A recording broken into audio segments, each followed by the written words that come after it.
નમસ્કાર મિત્રો, વિડીયોમાં તમારું સ્વાગત છે। તો મિત્રો, અત્યારે હાલની ખૂબ જ મોટી અને દુઃખદ ખબર સામે આવી રહી છે।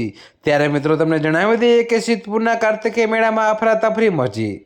જી હા મિત્રો, અત્યારે હાલની આ ખૂબ જ મોટી અને દુઃખદ ખબર છે। ત્યારે મિત્રો, સિદ્ધપુરના પ્રખ્યાત કાર્તિકી પૂર્ણિમા મેળામાં અફરાતફરી મચી ગઈ હતી। જ્યારે મિત્રો, ઢોરોનું મોટું ટોળું મેળામાં ઘૂસી આવ્યું હતું। જ્યારે મિત્રો, તમને વધુમાં એ પણ જણાવીએ કે અચાનક બનેલી આ ઘટનાથી લોકોના જીવ જોખમાયા, પરંતુ સદનસીબે કોઈ જાનહાનિ થઈ નથી। જોકે મિત્રો, સ્થાનિકો મુજબ પ્રશાસન તથા નગરપાલિકા દ્વારા ઢોર રોકવાની કોઈ વ્યવસ્થા કરવામાં આવી નહોતી। જ્યારે મિત્રો, તમને વધુમાં એ પણ જણાવી દઈએ કે આ બનાવે આયોજકો અને પ્રશાસનની ગંભીર બેદરકારીને ઉજાગર કરી છે।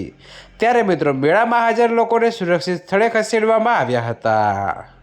જી હા મિત્રો, તો અત્યારે હાલ માટે આટલું જ। મળીશું નવી અપડેટ સાથે। અને જો તમને અમારા વિડીયો પસંદ આવતા હોય તો વિડીયોને લાઇક, કોમેન્ટ, શેર અને અમારી ચેનલને સબસ્ક્રાઈબ કરવાનું ભૂલતા નહીં મિત્રો।